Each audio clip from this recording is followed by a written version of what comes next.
Je vais terminer l'année 2024 avec un épisode vraiment orienté vers la bourse, donc l'investissement autonome. Je vais vous parler de mes prévisions par rapport au marché américain. Donc, je vais principalement vous parler de l'indice S&P 500 Equal Weight. Donc, je vais expliquer un peu la différence avec le S&P 500 traditionnel et surtout, je vais vous partager mes observations par rapport à quelques opportunités d'investissement pour le long terme. Mais tout d'abord, ça fait un bout que je reçois des commentaires comme de quoi que je suis biaisé envers les décisions politiques et que je suis comme trop négatif vis-à-vis l'économie canadienne.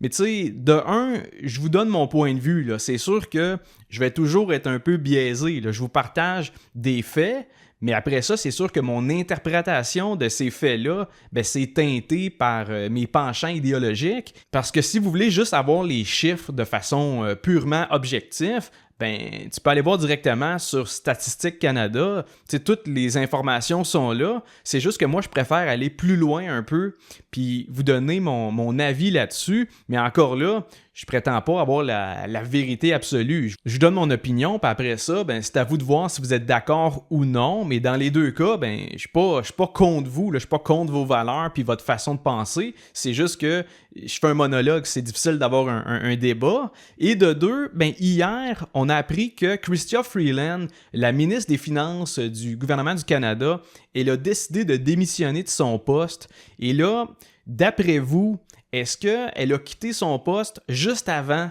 la mise à jour économique parce qu'elle trouvait que l'économie du pays allait trop bien puis qu'elle était fortement d'accord avec les récentes mesures du gouvernement Trudeau? Ben non, visiblement, elle n'était pas d'accord avec les dernières dépenses de l'État puis elle voulait pas prendre le blâme de tout ça. Et là, aujourd'hui, on constate un déficit de 62 milliards de dollars, soit 22 milliards au-dessus de ce qu'il avait prévu dans le budget 2023-2024. Gardez en tête que moi, je gagne rien en incitant à la prudence. Je suis pas un membre d'un parti politique. Puis de mon côté, mon portefeuille, il se porte très bien.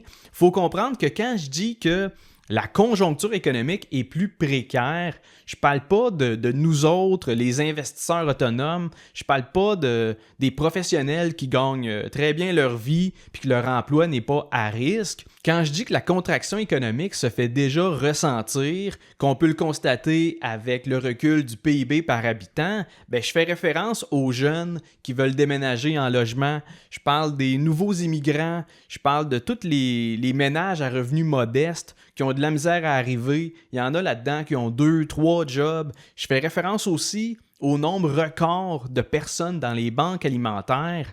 Bref, si vous ne vivez pas paye par paye, dites-vous que vous êtes loin de la réalité d'un paquet de travailleurs au Québec. Donc, il faut comprendre également que cette réalité-là. Et sinon, du côté des données économiques, ce matin, c'était la publication de l'indice des prix à la consommation pour le mois de novembre au Canada. Donc, on parle ici de l'inflation. Et on a pu voir une augmentation de l'IPC de 1,9%, ce qui représente un petit ralentissement par rapport au mois d'octobre où l'inflation était à ce moment-là à 2%. Donc, bonne nouvelle de ce côté-là, du côté de l'inflation. On semble être parvenu à contrôler le rythme de la hausse des prix. Et juste question de faire un petit comparatif, aux États-Unis, l'inflation, elle a grimpé de 2,7% en novembre. D'ailleurs, mercredi, donc demain, c'est l'annonce de la Fed par rapport à leur taux directeur. Et en date d'aujourd'hui, le taux directeur aux États-Unis, il est à 4,75%. Mais demain, je m'attends à ce qu'il y ait une baisse de 25 points de base de la part de la Réserve fédérale. Et c'est là qu'on peut constater qu'il y a un écart considérable entre les taux d'intérêt au Canada versus aux États-Unis. Je vous rappelle que suite à la deuxième diminution de 50 points de base qui a eu lieu la semaine passée, notre taux directeur il est rendu à 3,25%. Donc, si on assume que la Fed va aller de l'avant pour une réduction de 25 points de base, il y a encore une différence de 1,25% entre le taux directeur, en fait, notre taux directeur et le taux directeur aux États-Unis. Et ça, c'est un des éléments qui explique le taux de change actuel qui est à 1,43. Ça veut dire que ça prend 1,43 $ canadien pour obtenir 1 $ américain. Donc, pour ceux qui veulent investir dans les actions US, je pense que pour le moment, c'est mieux de prioriser les CDR ou les FNB qui sont cotés sur le TSX, donc la bourse de Toronto, parce que convertir en dollars US à un taux de change de 1,43, ben ça réduit énormément votre pouvoir d'achat. Parce que disons que vous avez 5000 $ en dollars canadiens et que là, vous le convertissez, ben ça vous donne à peu près 3500 $ US. Donc, le taux de change, comme je vous dis, il est très défavorable. Donc, l'alternative, c'est vraiment d'utiliser les instruments financiers en dollars canadiens pour aller chercher votre exposition au marché américain. Je répète, vous avez les ETF, les FNB cotés en dollars canadiens qui reflètent des indices boursiers américains. Il y a également les CDR qui vous permettent d'acheter des fractions d'actions américaines et tout ça, comme je vous dis, en dollars canadiens. Et c'est ce qui m'amène justement à vous parler de l'état des marchés US. Donc, si on se fie seulement aux indices boursiers et qu'on regarde par exemple le graphique du S&P 500, on a l'impression que toutes les actions US, ils doivent se trouver pas trop loin de leur sommet historique parce que les indices sont à leur pic, mais dans les faits, c'est pas le cas. Et encore une fois, il faut savoir que le S&P 500, c'est un indice dont la pondération de chacun des titres, bien, ça dépend de la capitalisation boursière des entreprises. C'est-à-dire que plus la taille de la compagnie est importante, plus la compagnie va représenter un pourcentage élevé dans l'indice. Donc, par exemple, si on regarde en date d'aujourd'hui, Apple, ça représente plus de 7% du S&P 500. Pour Nvidia, on parle de 6,6% et Microsoft, c'est 6,4%. Dites-vous que juste ces trois compagnies-là mis ensemble, ça représente 20% du S&P 500. Donc, vous pouvez comprendre que le fait qu'on calcule la pondération en fonction du market cap, bien, ça fait en sorte que la fluctuation du prix des plus grandes entreprises, c'est ça qui a le plus d'impact sur la direction de l'indice. Donc, autrement dit, le S&P 500, il ne donne pas vraiment une bonne représentation de la performance générale des actions américaines. Au fait, une façon d'avoir une meilleure idée de l'état général du marché US, c'est en regardant le S&P 500 Equal Weight, c'est-à-dire que c'est le S&P 500 si on donnait une pondération égale à toutes les actions qui se trouvent à l'intérieur de l'indice. Et dans ce cas-là, si on regarde l'évolution du S&P 500 Equal Weight, bien, on peut constater que depuis le début du mois de décembre, ça fait juste baisser. Encore là, pour le moment, il n'y a pas de quoi paniquer non plus. On parle d'une baisse d'un peu plus de 3% depuis son dernier sommet qui a été atteint le 29 novembre. Par contre, du point de vue de l'analyse technique, donc du graphique, le S&P 500 Equal Weight, il se trouve actuellement à un niveau critique, c'est-à-dire que on vient juste de passer en dessous de la ligne de tendance haussière et de la moyenne mobile sur 50 périodes. En d'autres mots, ça nous indique une forte probabilité qu'on amorce un momentum baissier du côté des marchés américains. Et comme vous avez pu le constater, dernièrement, moi, je n'ai pas effectué beaucoup de nouvelles achats pour mon portefeuille. Évidemment, ça ne veut pas dire que je n'ai pas fait de transactions à court terme du côté du day trading, du swing trading, mais en ce qui a trait à l'investissement long terme, j'ai pas trouvé d'opportunité d'achat incroyable. Et c'est pour ça qu'aujourd'hui, je voulais mettre de l'avant la possibilité d'une petite correction du côté des actions US. Et vite de même, je peux vous donner quelques titres qui attirent mon attention en ce moment. Premièrement, il y a les compagnies d'assurance santé comme United Health et CVS.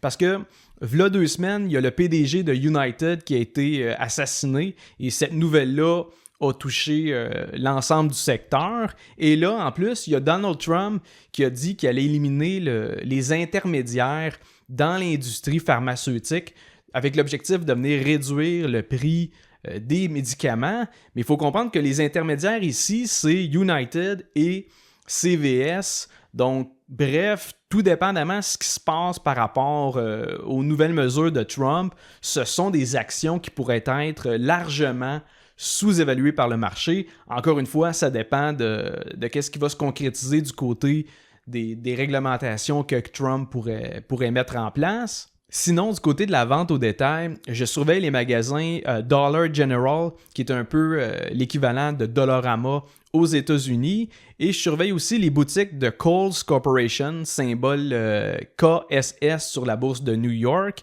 Et honnêtement, ce sont deux chaînes de magasins qui semblent être mises de côté par les investisseurs actuellement. Donc, il y a un sentiment très pessimiste à leur égard. Et encore une fois, pour moi, au prix actuel, ça pourrait être de bonnes opportunités d'investissement pour le long terme. Sinon, sous mon radar, il y a également Match Group, qui est l'entreprise qui détient, entre autres, l'application de rencontre Tinder.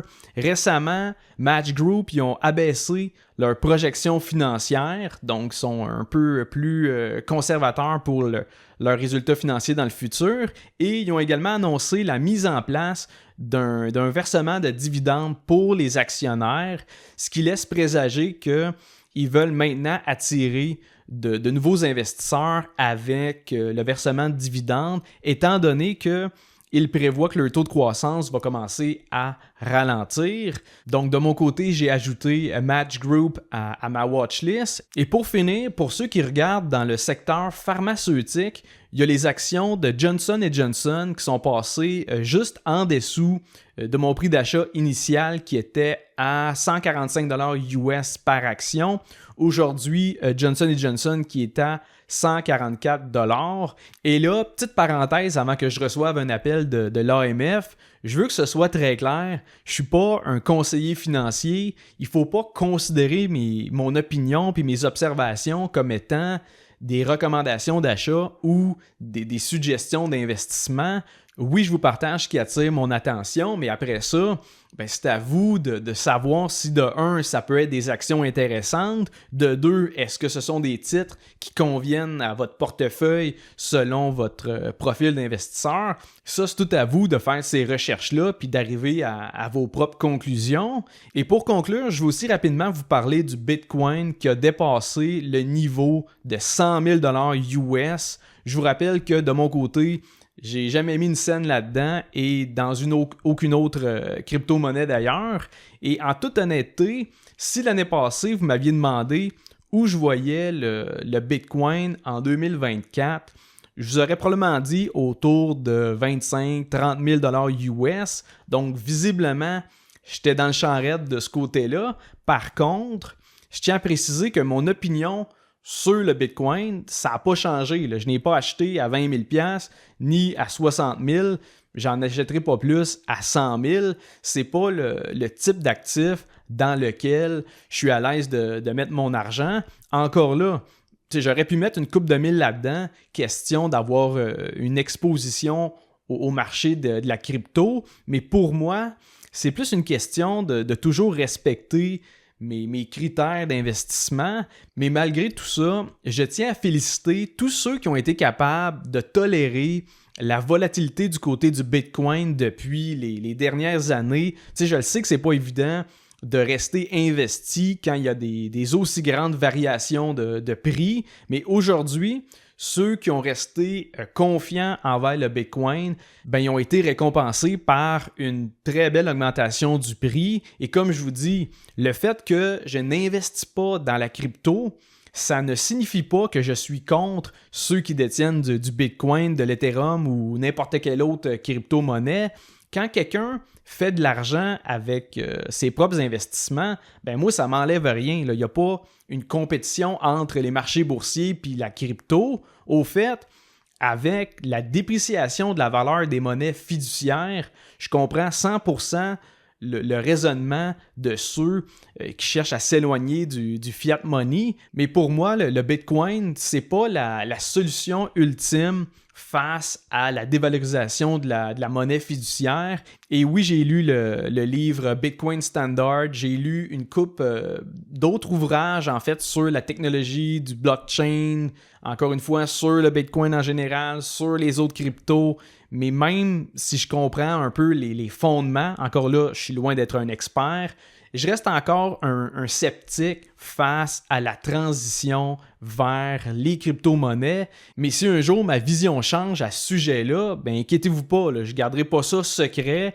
et ça va me faire plaisir d'expliquer sur quoi je m'étais trompé. Mais tout ça pour dire qu'au final, c'est votre cash. T'sais, c'est à vous de décider qu'est-ce que vous voulez faire avec ça, que ce soit acheter des actions, de l'or, du Bitcoin, de l'immobilier. Tant que vous investissez dans des actifs, pour moi, ça reste une meilleure alternative que de simplement laisser votre argent perdre de la valeur dans votre compte de banque. Évidemment, de mon côté, ben, vous le savez, je suis 100% sur la bourse. Pour ceux qui ont suivi mes transactions boursières ou qui connaissent pas mal toutes mes positions, ben, vous pouvez vous douter que 2024, ça a été une année particulièrement payante en termes de rendement pour mon portefeuille à long terme.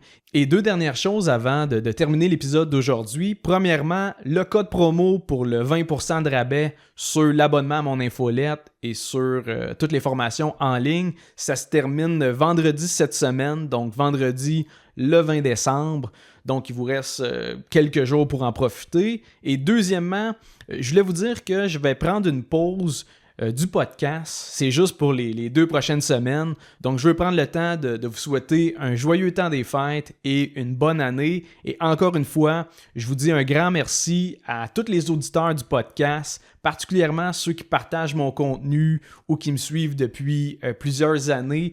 J'essaie toujours de rester pertinent à chaque semaine. J'essaie de vous partager le plus d'informations puis de vous donner, comme je vous dis tout le temps, mon opinion en même temps.